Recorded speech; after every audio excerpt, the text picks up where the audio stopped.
के लोग बड़े प्रबुद्ध हैं, उठ के चलेंगे तो कहते हुए आपस में बात करते हुए चलेंगे।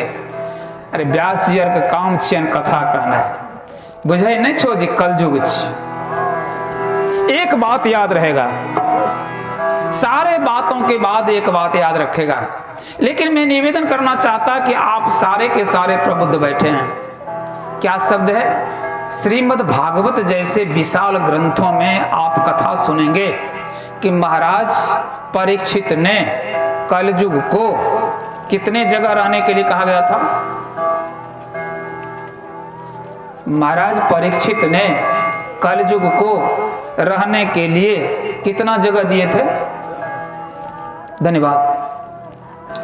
तो महाराज परीक्षित ने कलयुग को रहने के लिए 4 जगह दिया और हमने कलयुग को रहने के लिए पूरा संसार दे दिया। पूरा संसार के बाद पूरा परिवार दे दिया, पूरा परिवार के बाद पूरा व्यवहार दे दिया।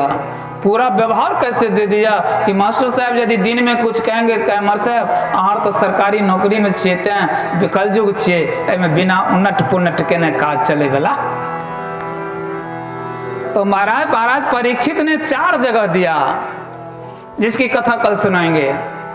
तो महाराज कलयुग को रहने के लिए परीक्षित ने, तो महाराज कलयुग ने देखा कि जब मेरे रहने के लिए महाराज परीक्षित ने 4 जगह दिया था और ये बाबू लोगों ने मुझे पूरा संसार दिया, पूरा परिवार दिया, पूरा व्यवहार दिया, तो इन लोगों के ऊपर मेरा बार बार ये उपकार का आभार क्यों ना होगो कि इसको जीवन में सदा लाचार बनाए हुए रखे। और लाचारी क्या है जानते हैं? अरे कलयुग तो आज उल्टा, ये कलयुग की करामात है। साधारणतः यदि स्पष्ट में नहीं जा पाएंगे कारण हम भी आपके परिवार के बच्चे हैं। अरे कलयुग तो आज उल्टी गंगा बहा रहा है, कलयुग तो आज, कलयुग तो आज उल्टी गंगा बहा रहा है, माँ बाप को तो बेटा डंडा दिखा रहा है, माँ बाप को तो बेटा डंडा दिखा रहा है, माँ बाप को तो बेटा डंडा दिखा रहा है, माँ बाप को तो बेटा डंडा दिखा रहा है, कलयुग तो आज उल्टी गंगा बहा रहा है, कलयुग तो आज उल्टी गंगा बहा रहा है। महाराज जिन बेटे को माँ बाप ने, अपने माँ ने अपने गर्भ में रख, पिता ने अपने पसीने से सींच कर जिस बालक को तैयार किया, बालक में यदि जवानी आई, रवानी आई और महाराज हैमानी आई तो उन्होंने कहा हमरा ला तो कैलहो की। अरे उस दिन तेरी हिमाकत देखा जाता जब प्रसूति गृह में तू पैदा लिया था, जरा सा 1 मिनट छोड़ देने के बाद तेरी जय सिया राम जी हो जाती। उस दिन के लिए पूछो कि मैया ने 10 महीने तक इतनी भयंकर भीषण यातना को सहते हुए, तेरे भार को ढोते हुए, तेरे दुस्सह कष्ट को सहते हुए, और आज उस माँ बाप को बेटा आंखें दिखा रहा है। एक चैप्टर कलयुग की और लीला, और दूसरा चैप्टर अब हाल में हम लोगों के युग में हुआ कि था तब एक ही था रावण, तब एक ही था रावण और एक ही थी सीता, तब एक ही था रावण तो एक ही थी सीता, तब एक ही था रावण और एक ही थी सीता,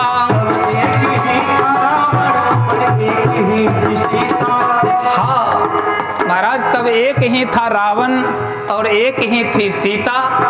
लेकिन अब क्या समस्या हुआ कि महाराज प्रत्येक घर के ऊपर में एक कलयुग का झंडा फहरा रहा है। स्वामी अखंडानंद से पूछा गया कि महाराज संस्कृत में बहुत शब्दों का अर्थ है, संस्कृत के वोकैबुलरी ग्रंथ में, मैं पूछना चाहता कि ये टीवी के लिए जो लगाया जाता है उसका क्या नाम है? एंटीना। Yes yes yes. कहा महाराज उस एंटीना का संस्कृत क्या होता है? स्वामी अखंडानंद सरस्वती ने कहा कि मैंने किसी वोकैबुलरी में एंटीना शब्द नहीं पाया, और कल जो आपको दर्शन देने के लिए पटसा आए थे उनसे पूछा गया कि महाराज ये मोबाइल वाले हेलो क्यों कहते हैं? तो कहा महाराज एंटीना की संस्कृत में वोकैबुलरी नहीं है, लेकिन मैंने एक देखा है, विद्वानों के मुख से सुना है कि इस एंटीना का नाम है कलिध्वज, कलयुग का झंडा।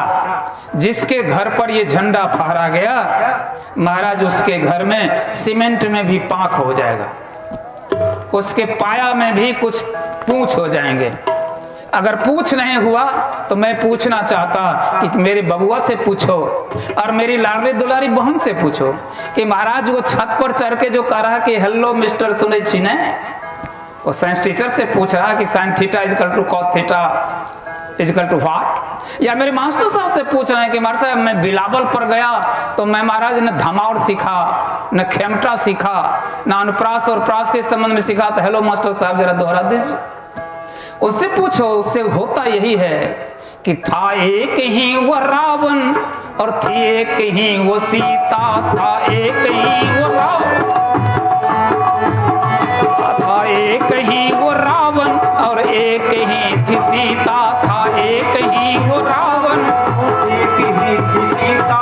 आज हर गली में रावण सीता चुरा रहा है, आज हर गली में रावण सीता चुरा रहा है, आज हर गली में रावण सीता चुरा रहा है, हर गली में रावण सीता चुरा रहा है। कलयुग तो आज उल्टी गंगा बहा रहा है,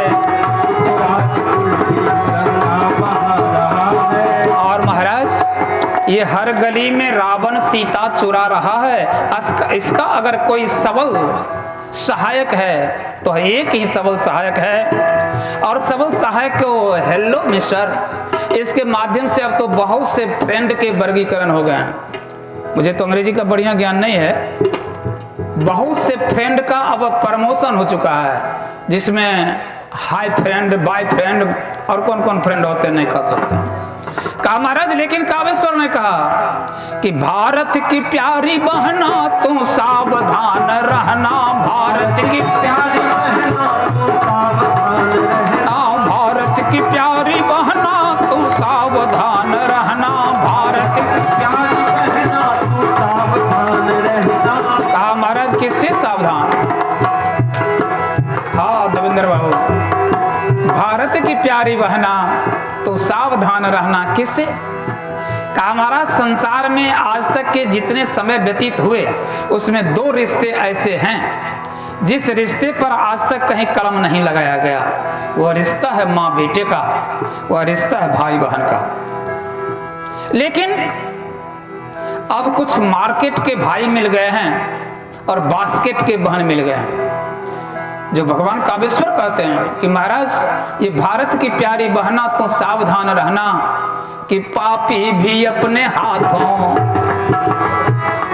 अरे पापी भी अपने हाथों राखी बंधा रहा है, पापी भी अपने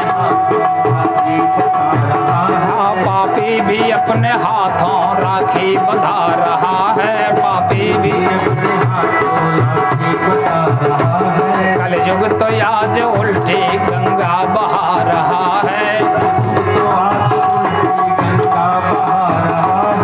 महाराज इस कलयुग के विभत्स दृश्य कहीं परिवार में न प्रवेश कर गया हो, इसके लिए देवर्षि नारद जी ने गया पाखंड निरता संतो विरक्ता सा परिग्रह गृहस्थों के आश्रम में गया तो वहां देखा। इस श्लोक का मर्म अर्थ नहीं करते हैं मास्टर साहब, इस श्लोक का अर्थ नहीं करेंगे इसलिए कि हमारा श्रोताभ्यास यही है। महाराज नारद जी ने देखा कि गृहस्थों के आश्रम में कलयुग के प्रवेश की पहली सीढ़ी बड़ी लंबी थी। कहा क्या सीढ़ी पाला था? कहा तरुणी प्रभुता गे है। प्रत्येक गृहस्थ के परिवार में यद्यपि नीतीश भी खूब दिया तो 50% दिया, उन्होंने बेईमानी किया जो मैया के लिए 50% दिया। महाराज मेरे यहाँ तो 100% नहीं 1000% है कि महाराज मैं देवताओं को भी परमात्मा को भी स्तुति करता तो पहले इनके नाम से करता, त्वमेव माता। लेकिन ये मैया ने दूसरों की हवा हवाई से सुनते हुए कहा, तरुणी प्रभुता गे है श्याल को बुद्धिदायक। प्रत्येक घर में होम मिनिस्टर साहब के हाथ में सारी सत्ता और सारे सत्ता के साथ उनका विचार विमर्श करने वाला उस घर में उनकी भैया। श्याल को बुद्धिदायक, साला जी मंत्रणा करने वाले। साला जी मंत्रणा करने के लिए मिनिस्टर हो तो कोई आपत्ति नहीं, ज्ञानवान हो तो कोई आपत्ति नहीं, लेकिन अगर साला जी ऐसे हो कि महाराज सबसे महाभारत करवा दे तो ऐसे मामा जी से सावधान। लेकिन अभी भी कहीं कहीं किसी किसी घर में महाभारत हो जाता। महाराज 13 बार त्योहार आके लौट गया। महाराज लोगों से पूछा, मजबूरी है दुल्हे के बाबूजी से, है आंखी बुझबे, आंखी बुझावे, कहना अपना भाई से पूछबे तो।